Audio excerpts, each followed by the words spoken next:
अस्सलाम वालेकुम क्लास, कैसे हैं आप लोग। उस दिन आप लोगों को मैंने जो करवाया था बायोलॉजी का ये टॉपिक एंडोक्राइन सिस्टम, तो वो पंजाब टेक्स्ट बुक का था, तो इसलिए काफ़ी डिफरेंट था, कुछ चेंजेस थी आप लोगों के सिलेबस में और पंजाब बोर्ड के सिलेबस में। तो इसलिए आप लोगों का ये ना एंडोक्राइन सिस्टम आज मैं दोबारा करवाने लगी हूँ, ठीक है।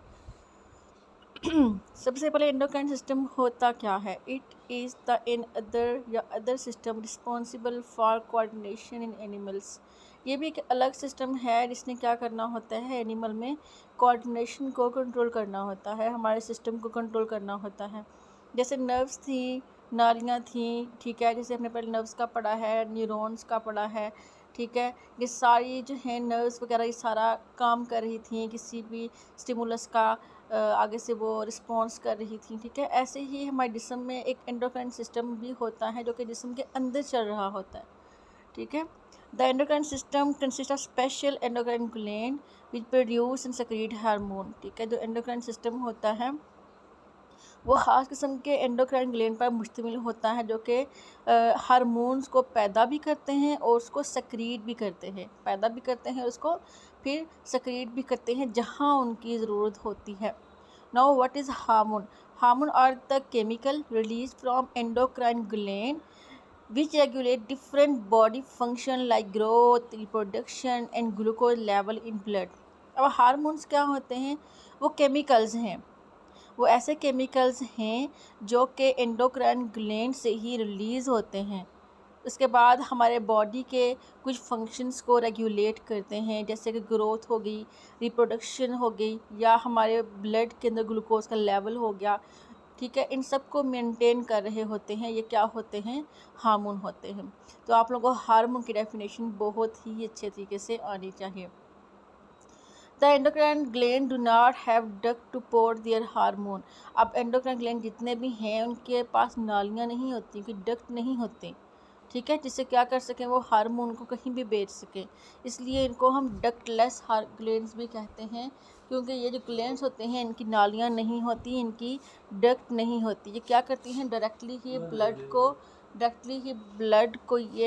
ब्लड के अंदर हार्मोन को भेज देती हैं। जैसे आपको मैंने कल भी ये बताया था कि इनकी नालियाँ अब नहीं हैं, जहाँ हार्मोन पैदा होकर जब उसके पास ब्लड आया तो फ़ौरन ही उस ब्लड को ये अपना हार्मोन दे देंगी।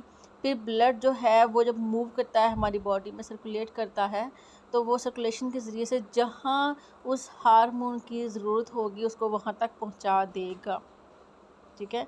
अब इस साइड पे है येलो बॉक्स है जिसमें लिखा हुआ है एक्सोक्राइन ग्लैंड का। अब ये ग्लैंड्स क्या होते हैं, हमारे जिस्म में कुछ ऐसे ग्लैंड्स भी होते हैं जो कि क्या होते जिन जो नालियों के ज़रिए से जाते हैं, ठीक है। इनकी स्पेसिफिक डक्ट होती हैं, डक्ट के ज़रिए से ही इनकी सेक्रेशन हो रही होती है, ठीक हो गया। तो उन्हें हम कहते हैं एक्सोक्राइन ग्लैंड्स, जैसे कि स्किन ग्लैंड हो गए, ठीक है। ये सारे जो ग्लैंड्स होते हैं ये एक्सोक्राइन ग्लैंड में आते हैं। आगे समझ आप लोगों को बच्चों, एक्सोक्राइन ग्लैंड में हो गए, या फिर जो हमारे स्टमक के ग्लैंड होते हैं जो स्टमक के अंदर लेके आते हैं। कल आपको मैंने बताया भी था कि जो हमारा स्टमक है उसके अंदर खुराक की डाइजेशन होनी होती है, तो उसके लिए भी जो है हार्मोन्स वगैरह आ रहे होते हैं, ठीक है। तो वो सारा कुछ भी जो है कंट्रोल कौन कर रहा होता है, एक्सोक्राइन ग्लैंड, जो कि डक्ट वाले होते हैं, नालियों वाले होते हैं। अब आपको डिफरेंस आया कि difference between endocrine gland and exocrine gland, तो आप लोगों को अच्छे से आना चाहिए कि एंडोक्राइन ग्लैंड जो हैं वो उनकी डक्ट नहीं होती, उनकी नालियाँ नहीं होती, जबकि एक्सोक्राइन ग्लैंड्स डक्ट वाले होते हैं, ठीक है, नालियों वाले होते हैं। आगे हम पढ़ते हैं कि मेजर एंडोक्राइन ग्लैंड, जो अहम अहम एंडोक्राइन ग्लैंड्स हैं हमारे जिस्म में वो कौन कौन से हैं। The first one is pituitary gland, जिसको हम मास्टर ग्लैंड भी बोलते हैं। सबसे पहला पिट्यूटरी ग्लैंड है, हमने ये पहले भी पढ़ा था पिट्यूटरी ग्लैंड का, कि पिट्यूटरी ग्लैंड जो है वो हाइपोथैलेमस में होता है ब्रेन के, ठीक है। और इसके दो लोब्स होते हैं, एक का नाम है एंटीरियर लोब और एक का नाम क्या है, पोस्टीरियर लोब। अब इंटीरियर लोब क्या होता है, ये काफ़ी इंपॉर्टेंट हार्मोन्स प्रोड्यूस करता है और उनको सक्रिएट करता है, ठीक है। अच्छा, उसके बाद इसमें सबसे जो पहला हार्मोन है वह है ग्रोथ हार्मोन, ठीक हो गया। अब ग्रोथ हार्मोन जो है ये क्या करता है, ये असल में ग्रोथ करता है हमारी मसल्स की, हमारी हड्डियों की, हमारे बाकी टिश्यूज़ की, उनकी ग्रोथ कर रहा होता है। अगर ग्रोथ हार्मोन जो है वो अपनी नॉर्मल अमाउंट में पैदा होने की बजाय उससे ज़्यादा पैदा होना शुरू हो जाए, तो उसके नतीजे में क्या होगा कि एक्स्ट्रा ग्रोथ हो जाएगी बॉडी की क्या हो जाएगी, एक्स्ट्रा ग्रोथ। इसको हम क्या बोलते हैं, जिजेंटिज्म बोलते हैं। ठीक है, कि इंसान की बॉडी बहुत ज़्यादा हैवी लगेगी, बाजू बहुत ज़्यादा एक्स्ट्रा मोटे हो जाएंगे, टांगें उनकी एक्स्ट्रा मोटी हो जाएंगी, जिस्म काफ़ी बड़ा बड़ा नज़र आएगा, वो लंबे भी उतने ही होंगे और चौड़े भी उतने ही ज़्यादा होंगे। तो इस कंडीशन को हम जिजेंटिज्म कहते हैं। दूसरी तरफ जब ग्रोथ हार्मोन जो है वो अपनी नॉर्मल अमाउंट से भी कम पैदा होना शुरू हो जाएगा हमारे जिस्म में, तो ऐसी कंडीशन को हम ड्वार्फिज़म बोलेंगे। अब ड्वार्फिज़म में क्या होता है, असल में ग्रोथ हार्मोन कम मिक़दार पैदा हो रहे हैं, तो जो हाइट है वो भी कम रह जाएगी बहुत ही कम, और इंसान बहुत ही पतला हो जाएगा और बहुत ही छोटा। ठीक है, तो इसे हम क्या बोलेंगे, ड्वार्फिज़म की ग्रोथ हार्मोन जो है वो लेस अमाउंट में पैदा हो रहे हैं। अच्छा जी, तो नेक्स्ट है जी कि एड्रीनोकॉर्टिकोट्रॉपिक हार्मोन, ये भी इसका हार्मोन है, ये इस हार्मोन को भी प्रोड्यूस करता है। चलिए देखते हैं कि क्या है एड्रीनोट्रॉपिको हार्मोन। इसका सेकंड नेम ACTHB है। आप लोगों को ACTHB इसका नाम अदर नेम आना चाहिए। समटाइम पेपर में एग्जामिनर जो है वो पूरा नाम नहीं लेता, वो जस्ट पूछता है कि डिफाइन ACTH या ACTH को वर्क बताएं। तो आप लोगों को पता होना चाहिए कि ACTH क्या है, एड्रीनोकॉर्टिकोट्रॉपिक हार्मोन। ठीक है, तो फिर इस ये क्या करता है, ये स्टिमुलेट करता है एड्रीनल कॉर्टेक्स को। ठीक है, adrenal cortex glands to produce hormone. ये असल में हमारे जो एड्रीनल कॉर्टेक्स हैं ग्लैंड, उनको स्टिमुलेट कर रहा होता है कि वो हार्मोन ला के पैदा करें। ठीक है, एड्रीनो मतलब कि एड्रेनल, कॉर्टिको मतलब कॉर्टेक्स।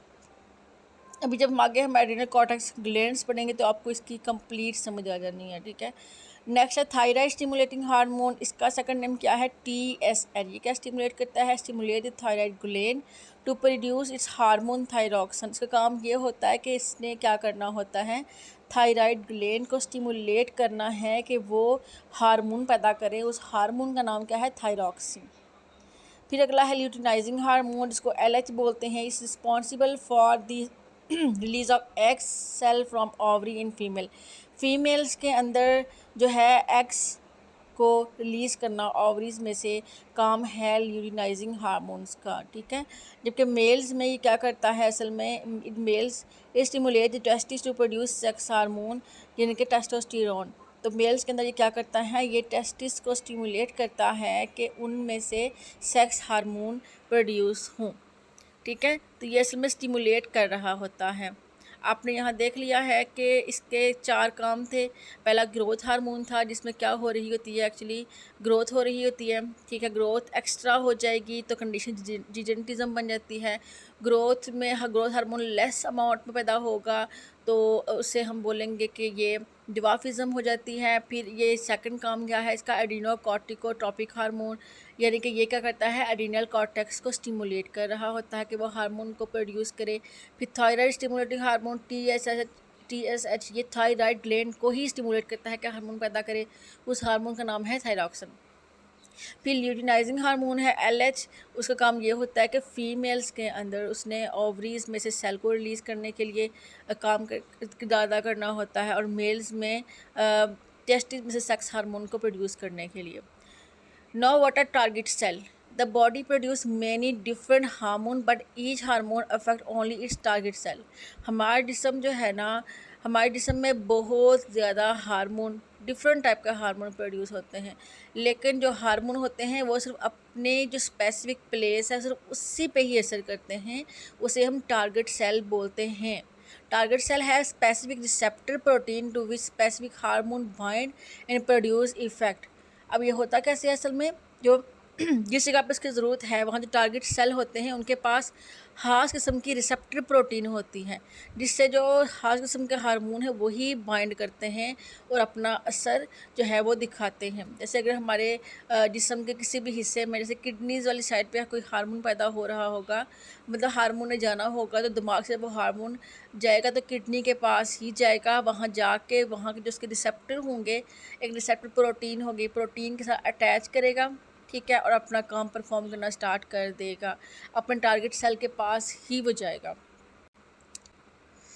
अच्छा जी नेक्स्ट हम पढ़ते हैं जी, अगला है इसका posterior lobe of pituitary. Pituitary glands का पोस्टीरियर लोब क्या कहता है?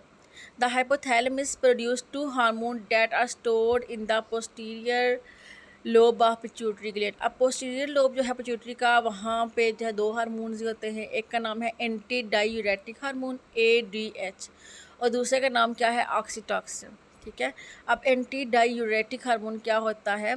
इट इज़ आल्सो कॉल्ड वैसोप्रेसन, इसको हम वैसोप्रेसन भी बोलते हैं। एग्जामिनर आपसे पूछ सकता है कि डिफाइन वैसोप्रेसन। ठीक है, तो ये ना हो कि आप कंफ्यूज हो जाए, आपको पता होना चाहिए कि ये एंटी डायूरेटिक हार्मोन का ही सेकंड नेम है। काम क्या है इसका? It increases the absorption of water from nephron. इसका काम होता है कि इसने नेफ्रॉन से पानी को एब्जॉर्ब करना है। नेफ्रॉन तो आप लोग पहले पढ़ चुके हैं। नेफ्रॉन कहाँ थे? किडनीज़ के अंदर, किडनीज़ का वो यूनिट है। ठीक है, नेफ्रॉन। तो नेफ्रॉन में जो है एब्जॉर्प्शन वाटर की किसके ज़रिए से हो रही होती है? वैसोप्रेसन के ज़रिए से, जो कि क्या है? एंटी डायूरेटिक हार्मोन ही है। ऑक्सीटॉसिन है दूसरा इसका हार्मोन, जो क्या काम करता है? वो असल में stimulate contraction in uterus during child birth. जब एक बच्चे की बर्थ हो रही होती है तो यूट्रस को स्टिमुलेट कर रहा होता है, उसकी कंट्रैक्शन में हेल्प आउट कर रहा होता है। It also stimulate the flow of milk from mother breast, और इसका सेकंड काम है, दो काम थे इसके, contraction in uterus during child birth और दूसरा stimulate to flow of milk from mother's breast. Okay, अच्छा उसके बाद आप लोगों को बच्चों, आप लोगों ने ये दोनों पढ़ लेने। ठीक है, ये देखें, ये साइड पे जो तस्वीर बनी हुई है, इसमें उन्होंने बताया कि the photograph of Nasir Soomro, the tallest man in Pakistan, shows him receiving an award. He was born normal size but develop pituitary gland problem at the age of 10। His pituitary gland produce excess amount of the growth hormone. अब इसमें क्या हुआ था कि इस बंदे का नाम नसीर सोमरो है, ये पाकिस्तान का सबसे लंबा आदमी था। ठीक है, अच्छा उसके बाद ना ये दिखाता है कि इसकी जो है 10 साल की उम्र में ही इसके जो ग्रोथ हार्मोन थे उनमें कोई इशू आ गया, जिससे क्या हुआ, ग्रोथ हार्मोन एक्स्ट्रा अमाउंट में पैदा हुए, तो इसकी हाइट जो है वो इतनी ज़्यादा हो गई। ठीक है, अच्छा उसके बाद इस साइट पे लिखा होगा the endocrine role of the posterior lobe of pituitary gland was first proved in 1912। अब उन्होंने असल में बैकग्राउंड स्टोरी बताई है एंटी डायूरेटिक हार्मोन की, कि जो एंटी डायूरेटिक हार्मोन हैं ये असल में प्रूव किए गए थे 1912 में। कैसे किए? कि a man who had injury in the head started passing out urine every 30 minute. एक आदमी था, ठीक है, जिसके सर में एक इंजरी हुई, सर में एक चोट लगी, तो उसको हर 30 मिनट के बाद ही यूरिन आना शुरू हो गया, हर 30 मिनट के बाद ही। His examiner sure that he had injury in the posterior pituitary gland. तब उन्होंने ये देखा कि जो उसको जो इंजरी जो हुई थी या जो चोट लगी थी, ये असल में उसके पिट्यूटरी ग्लैंड के पोस्टीरियर साइड पे हुई थी। It was found that in normal people, posterior pituitary makes a substance that stimulate the kidney to conserve water. तब जो है उन्होंने ये देखा कि जो नॉर्मल जितने भी लोग होते हैं, जो उनमें पोस्टीरियर जो उनका पिट्यूटरी है वही एक ऐसा मादा बनाता है जिससे पानी को एब्जॉर्ब किया जाता है किडनीज़ के अंदर। इन 1950s researchers isolated the substance and named it anti diuretic hormone. और 1950s के दौर में रिसर्चर्स ने फिर क्या किया, उस सब्सटेंस को वहाँ से अलग किया, सेपरेट किया और उसका नाम रखा एंटी डायूरेटिक हार्मोन। ठीक है, एंटी डायूरेटिक हार्मोन। अच्छा जी नेक्स्ट है जी हमारा थायराइड ग्लैंड। थायराइड ग्लैंड क्या होते हैं? It is located near the lower part of the larynx. अब ये कहाँ होते हैं? लैरिंग्स के लोअर पार्ट में। अब आपको लैरिंग्स तो याद होगा, लैरिंग्स क्या था? जो कि वॉइस बॉक्स में होता है, हमारी आवाज़ पैदा करने वाला मादा, और आप लोगों को मैंने ये लैरिंग्स दिखाया भी था। ठीक है, गले में होता है ये। तो ये लैरिंग्स जो है ये इसके नीचे लोअर पार्ट में होते हैं थायराइड ग्लैंड। तो इसका मतलब है कि ये कहाँ होते हैं? हमारे गले में होते हैं। इट सेक्रेट्स 2 हार्मोन, इसके 2 ही हार्मोन होते हैं, एक का नाम है थायरॉक्सिन, दूसरे का नाम क्या है? Calcitonin. Thyroxine stimulate enzyme of cellular metabolism, glucose oxidation for energy production. काम क्या इसका थायरॉक्सिन का? कि उसने स्टिमुलेट करना होता है एक एंजाइम को। कौन से एंजाइम को? जो कि एंजाइम है सेलुलर मेटाबॉलिज्म का। ताकि क्या पैदा हो सके, एनर्जी पैदा हो सके। ठीक है। दूसरा है कैल्सिटोनिन, उसका काम क्या होता है, stimulate the transfer of calcium from blood to bone. काम क्या है इसका, इसका काम है जी, इसने कैल्शियम को क्या करना है, ट्रांसफ़र करना है, कहाँ से, ब्लड से बोन में। ठीक है, ब्लड टू बोन, खून से हमने उसने कैल्शियम को उठाना है, फिर हड्डियों में डालते जाना, जिससे हमारी हड्डियाँ जो है वो मजबूत भी होती हैं। Where the calcium can be use to generate bone tissue. इसके अलावा जो कैल्शियम है ये यूज किया जाता है टू जनरेट बोन टिश्यू, हमारे जो बोन के टिश्यूज़ हैं उनको जनरेट करने के लिए, उनको पैदा करने के लिए। In this way calcitonin decreases the blood calcium level. इसी तरह से जो कैल्सिटोनिन है ये क्या कर रहा होता है, एक्चुअली ये डिक्रीज़ करता है किसको, ब्लड कैल्शियम लेवल को। ब्लड के अंदर जो कैल्शियम है उसको कम कर रहा है, और सारा कैल्शियम कहाँ जा रहा है जी, हड्डियों में जा रहा है। क्योंकि क्या हो रहा है, असल में काम ही कैल्सिटोनिन का यही है कि उसने हड्डियों में जो है कैल्शियम को लेके जाना है ब्लड में से। अच्छा जी, अच्छा ये देखें ज़रा, ये हम थायरॉक्सिन का थोड़ा सा पढ़ लेते हैं कि if thyroxine is produce less than the required amount. अब थायरॉक्सिन जो है अगर वो कम मिकदार में पैदा हो रहा है, जितनी हमें ज़रूरत है उसकी निस्बत कम मिकदार में पैदा हो रहा है, तो क्या होगा, सेलुलर मेटाबॉलिज्म स्लो। तो सेल का जो मेटाबॉलिज्म होगा वो भी क्या हो जाएगा, ज़ाहिर वो भी स्लो हो जाएगा। It result in lethargy, weight gain, low heart beat and body temperature. इससे क्या होगा कि इसमें कंडीशन क्या आ जाएगी, लेथरेजी की, वेट भी आपका गेन हो जाएगा, हार्ट रेट भी लो रहेगा और बॉडी टेम्परेचर भी लो ही रहता है। लेकिन अगर यही थायरॉक्सिन जो है प्रोड्यूस मोर देन रिक्वायर्ड, जितना हमें चाहिए है उससे भी ज़्यादा पैदा होगा, तो अब क्या होगा, इसमें जितनी चीज़ें जो आपने पढ़ी हैं ऊपर उसका उलट हो जाएगा। इसमें क्या होगा, उसमें वेट गेन था, इसमें वेट लॉस हो जाएगा। उसमें क्या था, लो हार्ट रेट था, इसमें हाई ब्लड प्रेशर हो जाएगा या हाई हार्ट रेट हो जाएगा। ठीक है, इसमें बॉडी टेम्परेचर क्या था, लो था, और इसमें हाई हो जाएगा।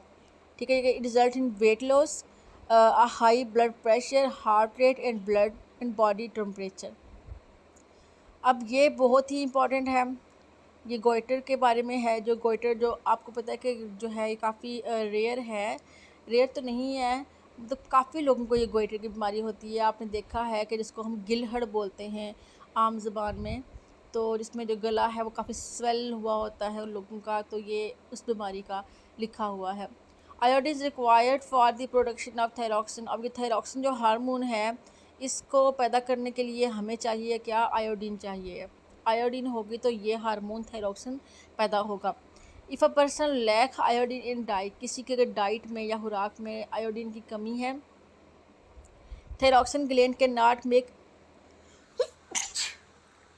Sorry, if a person lack iodine in diet, ठीक है, कोई इंसान जो है उसको आयोडीन की कमी है, उस डाइट में आयोडीन नहीं है, तो थायराइड ग्लैंड के नॉट मेक हार्मोन, ज़ाहिर है फिर ये जो हार्मोन थायरॉक्सिन है ये पैदा नहीं कर पाएगा, कौन, thyroid gland. In this condition thyroid gland enlarge, फिर क्या होगा, थायराइड ग्लैंड जो है वो काफ़ी बड़े हो जाएंगे, इनलार्ज हो जाएंगे।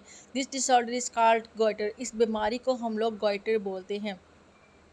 Goitre is now rare in Pakistan, Pakistan में अब ये रेयर हो चुकी है, because iodine is added to commercially available table salt, क्योंकि जो आम जो हम साल्ट इस्तेमाल करते हैं, ठीक है, उसमें भी अब आयोडीन मौजूद होता है। ठीक है, पाकिस्तान में अब ये इतनी रेयर है, बहुत ज़्यादा रेशो में नहीं है, लेकिन कहीं ना कहीं ये बीमारी लोगों को हो जाती है।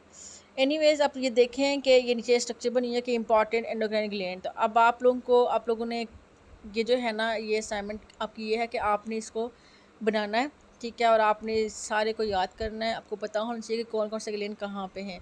जैसे अभी हमने पिट्यूटरी ग्लैंड पढ़े, ये पिट्यूटरी ग्लैंड थे, तो ये पार्ट है, ठीक है। इसमें अब ये इसके दो लोब होते हैं, जैसे ये देखें 1 और 2, दो लोब से इसके। एक लोब जो है उसका नाम क्या है, इंटीरियर लोब, और दूसरे का नाम क्या है, पोस्टीरियर लोब।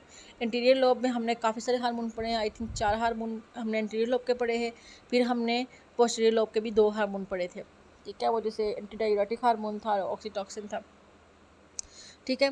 ऐसे ही फिर हम लोग ये जो गले में होते हैं इन्हें हम क्या बोलते हैं, ये जो अभी हम लोगों ने पढ़े हैं, थायराइड ग्लैंड, ठीक है। तो इसमें 2 ही हार्मोन पैदा होते थे, कौन कौन से, वो हार्मोन कौन कौन से थे, अभी हमने पढ़े हैं कैल्सिटोनिन और थायरॉक्सिन हार्मोन, ठीक है। ऐसे बाकी ग्लैंड्स भी हैं, आपने ये सारे देखने हैं एक बार। ये पेंक्रियाज वाला है, ठीक है। ये बी ओवरीज के और टेस्टिस के ग्लैंड होंगे, ठीक है। ये टेस्टिस के ग्लैंड है, इनको तो खैर हम बाद में पढ़ लेंगे, बट आपने ये स्ट्रक्चर बना के लेके आनी है, ठीक है। ओके बच्चों, अपना ख्याल रखिएगा। तो आपने जो है आज यही वाला कल के लिए आपका लेसन है, तो आपने इसी को याद करके आना है। ओके, अल्लाह हाफिज़ स्टूडेंट्स।